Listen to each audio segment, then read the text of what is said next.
مرحبا، يا رب تكونوا بخير. النهارده ان شاء الله هعمل معاكم البيكاتا على اصولها. لو عايزين تشوفوا عملتها ازاي يلا تابعوا معايا. يلا اول حاجه بقى معانا في البيكاتا هنا، حطيت كده طاسه على النار وهنزل بشويه من الزيت،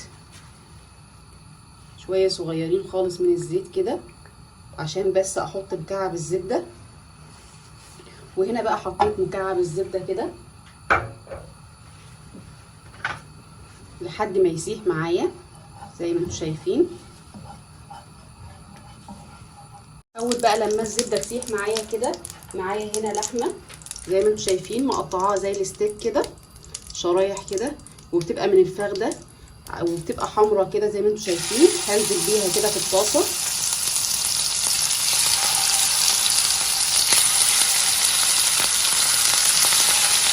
وهنا هنتبل بقى اللحمه بتاعتنا بشويه ملح وفلفل زي ما انتم شايفين كده.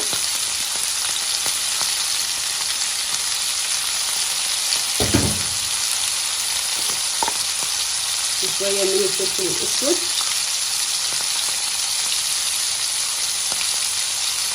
وهنستنى تاخد لون وبعدين نقلبها على الناحيه الثانيه على طول. وبحط معاها هنا روزماري، لو عندي روزماري مثلا فريش او كده بحط معاها عشان تدي ريحه حلوه شويه للحمه.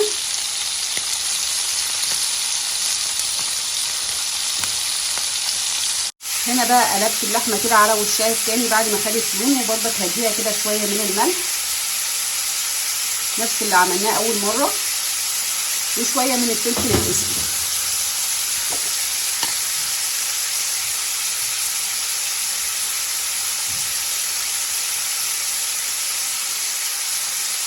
اول لما تاخد لون على طول نفس اللون ده كده هطلعها على طول على جنب واوريكم الخطوه اللي بعدها.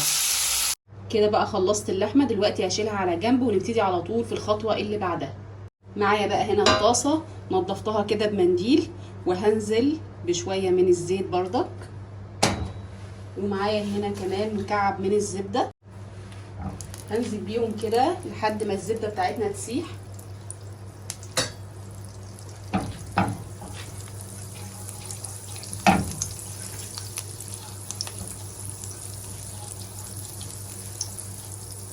اول لما الزبده تسيح هنزل ببصلايه كبيره كده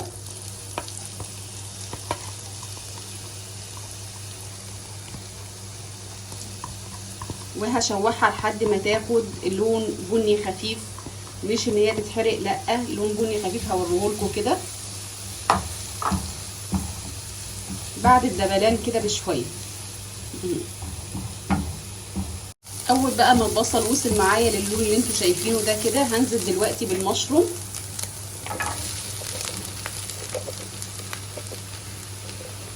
وهنبتدي كده نقلب المشروم بالراحه كده مع البصل لحد ما المشروم بتاعنا يدبل خالص. وبرضك هنا دلوقتي هحط له كده رشه من الملح ورشه من الفلفل الاسود. ادي معايا هنا رشه ملح كده ورشه من الفلفل الاسود، ونقلب بقى كله كده مع بعض كويس.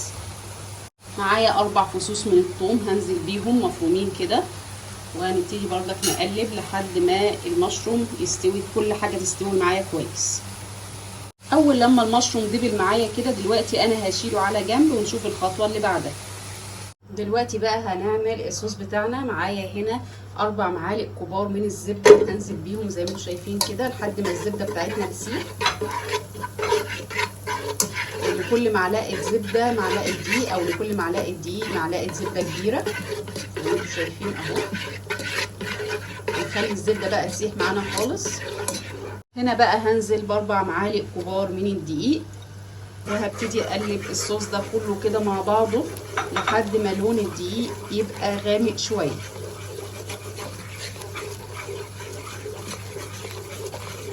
ونقلب كده كويس عشان الدقيق بتاعنا ما يكلكعش، نستمر في التقليب. اول لما الدقيق بتاعنا يبقى بالشكل ده كده لونه بني كده غامق شويه، دلوقتي هنزل بالشوربه بتاعتنا. معايا هنا 2.5 كوباية من الشوربه هنزل بيهم كده.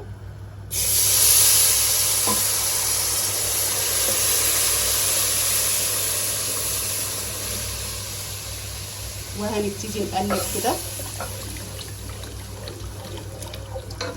ومعايا كمان هقلب كده عشان الدقيق ما يكلكعش معانا، نقلب بسرعه كده اهو.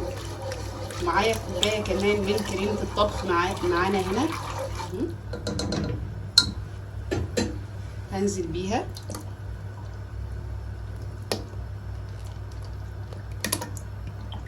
بس كده، ونبتدي نقلب بقى.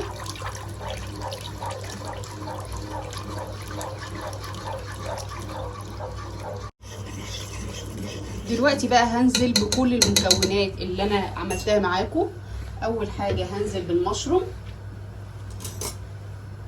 هننزل هنا بالمشروم بالراحه كده اهو.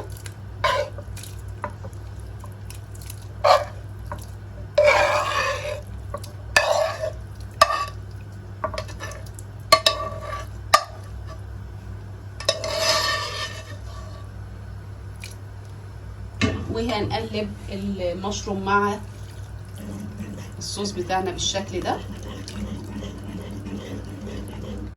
بالشكل اللي انتوا شايفينه كده. دلوقتي هنزل باللحمه برضه، ننزل باللحمه بقى كده اهو. وطبعا نظبط الملح والفلفل بتوعنا، ونراعي ان احنا لو حاطين الشوربه فيها التوابل بتاعتها نراعي الملح واحنا بنحطه. طبعا الصوص ده كله كده هنزل بيه، كل الصوص بتاع اللحمه اللي نزل من اللحمه ده هنزل بيه اهو.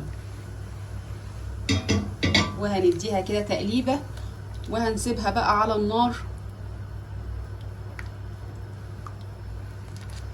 لحد 10 دقايق تغلي معايا. نحسب لها كده 10 دقايق، وبعدين نطفي عليها ونقدمها بألف هنا. ده بقى شكل الطبق بتاعنا الرهيب بعد ما خلصناه. طعمها لذيذ جدا يا بنات، هتعجبكم قوي. طبعا انا قدمتها هنا مع رز ابيض، ممكن نقدمها مع مكرونه او عيش حسب الطريقه اللي انتوا بتحبوها. بجد طعمها رائع جدا. وممكن كمان نعمل جنبها شويه خضار سوتيه كده، هتبقى بجد رهيبه.